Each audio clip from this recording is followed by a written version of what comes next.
अच्छा, मैं काशिफ साहब से पूछना चाहूँगा कि जब ये इस जीवन नगर की जो कहानी है, जो प्लॉट है, वो आपके सामने रखा होगा, तो कैसे आपको ये यानी पसंद आया, और फिर क्या ये यकीन था कि वाकई ये इतना हिट हो जाएगा, बल्कि सुपर हिट हो जाएगा ये ड्रामा? इसका तो फार्मूला किसी के पास नहीं है, हिट का अगर होता तो क्या ही बात। बहुत खूब। तो ये तो नहीं पता होता कि क्या चीज़ कैसे जाके लोगों से जुड़ती है। इस जीवन नगर की जो इंस्पिरेशन थी वो सुहेल साहब का ही एक थिएटर प्ले था, हमारी इंस्पिरेशन वही थी। और मगर वो बड़ा डिफरेंट था काशिफ भाई, मैं यही हैरान हो रहा था कि इन्होंने उसको सिर्फ वो एक दो रोल उसके इस्तेमाल किए, मगर इन्होंने इतना खूबसूरत उसे ड्रामाटाइज किया है स्क्रीन के लिए। जी सर। वाह वाह वाह, क्या बात है। ये मैं आपको अर्ज करूं, ये तो थोड़ा सा तकल्लुफ से काम लेंगे।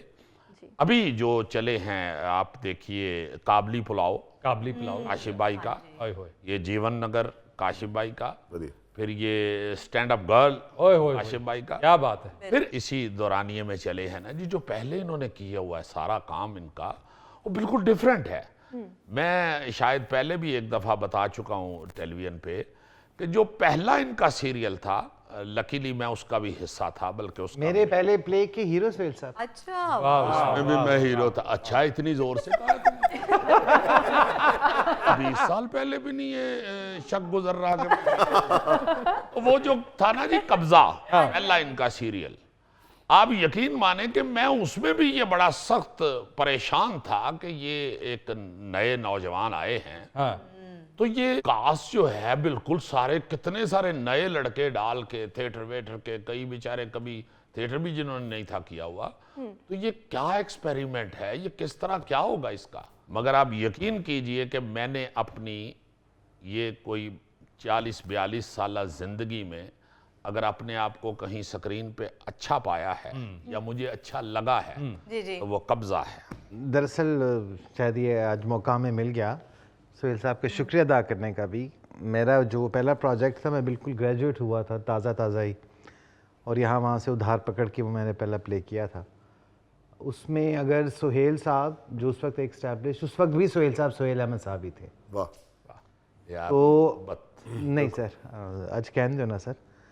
तो वो मेरे जैसे बिल्कुल न्यू कमर नो वन के लिए सुहेल साहब कोई सवाल पूछे बगैर सेट पे आ गए, और हमने पहले 2 एपिसोड किए, और बड़ा मजेदार हो। तो शायद मुझे कभी मौका नहीं मिला इस तरह से सुहेल साहब का शुक्रिया अदा करने का। नहीं, आपका शुक्रिया कि आप हमारे साथ मोहब्बत करते हैं। हाँ, हल्का सा एक गिला है कि आप ये सामान भी रेलगाड़ी में रखवा लें। और आज तो पता नहीं लग रहा है कि ईदी लेने के लिए है। ये मालगाड़ी का सामान है, आप इसे पैसेंजर ट्रेन पे चढ़ा लेते। साकिब समीर कुछ कहना चाह रहे हैं। जी साकिब। ये था सर, उस ड्रामे में आपने किसकी वजह से वजन कम किया था? इतनी देर से क्या पंच मारी बेटे, बाबा। उस वक्त वजन होता ही कम था। हाँ जी, एक सवाल जो बहुत ज्यादा, जो टॉक ऑफ द टाउन, हर जुबान पे एक ही सवाल, और वो सवाल ये था कि बबर शाह जिंदा होगा, वो वापस आएगा। यानी ये वो सस्पेंस था जो इस ड्रामे के आखिर तक इस पे शर्तें लग गई, घरों में बेट्स लग गई, यानी कि वापस आएगा नहीं आएगा। क्या आप खुद भी ये जानते थे कि ये सस्पेंस होगा इस ड्रामे में और लोग ये सवाल पूछेंगे? दरअसल जीवन नगर सारा पॉलिटिकल कमेंट था। जीवन नगर अगर हम ऐसे ना करते तो उसने 2 एपिसोड नहीं चलने थे। वाह जी वाह। तो वो बबर शाह को नहीं आना चाहिए था। हम कहना ही ये चाह रहे थे कि बबर शाह आप डिपेंड ना करें ना किसी बंदे पे, खुद कर लें जो करना है, हाँ जी, तो इतनी आसें ना लगाएं किसी एक आदमी से। वाह, क्या कहें। तो यही उसका लाइन ये थी। तो बबर शाह ने नहीं आना था जी। वो बस लोग ऐसे ही वो उस मेरा ख्याल है कैरेक्टर के साथ जुड़ गए हुए जी, वो जुड़ गए कैरेक्टर। यार लास्ट एपिसोड अभी चलना था, सिर्फ लास्ट एपिसोड। तो मेरे घर के दरवाजे के आगे, मैं घर से निकला हूं तो एक गाड़ी आके रुकी, उसने शीशा नीचे किया, मुझे कहता है आखिरी एपिसोड चलना है, उनते 10 दियो बब्बर शाह ने आने।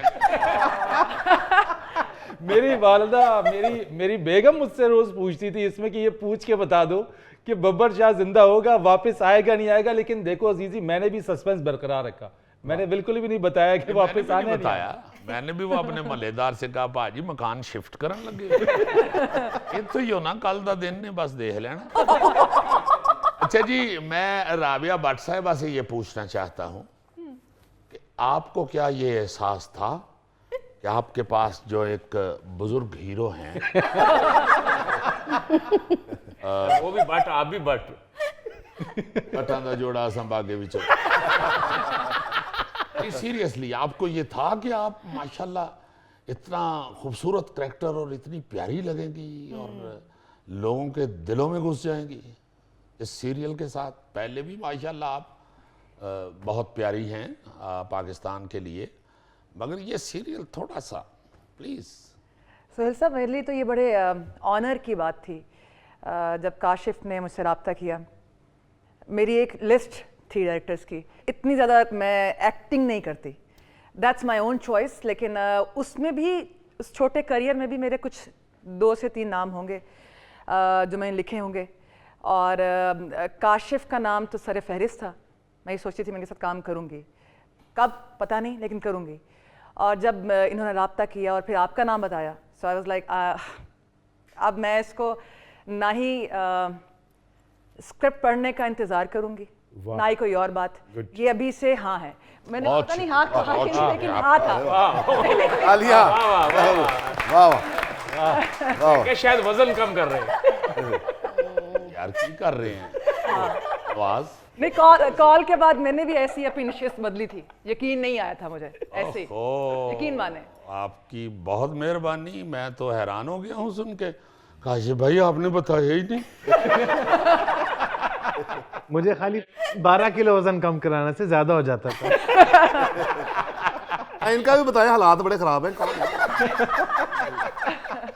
नादरीन, मैं आपको ये बताता चलूं कि ये साकिब समीर एक ऐसा शख्स है जी, आर्टिस्ट, तो ये बाकमाल। हाँ जी, इसमें तो कोई डाउट नहीं है। अब बिल्कुल। जिस तरह की इसने वेरिएशन स्क्रीन पे दी है, बाखुदा मैं तो इसका फैन हो गया। क्या बात है। तो ये आपको बताते चलें, सारे शो में आप ये जरूर जहन में रखिएगा कि ये सबका दोस्त है और सबके साथ फ्री है।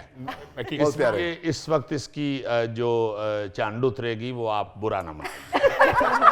यार अभी तो मुझे ऐसे नजर आ रहा है जैसे अमानत साहब के साथ और नवाज अंजुम साकिब को घेरे में ले के कोई ऐसा डरा हुआ बच्चा नहीं होता बैठा हुआ, बिल्कुल और मैं मुझे बिल्कुल वैसा लग रहा है। शो का फॉर्मेट ये है, ये यहाँ से मारेंगे, वो आके ये करेंगे।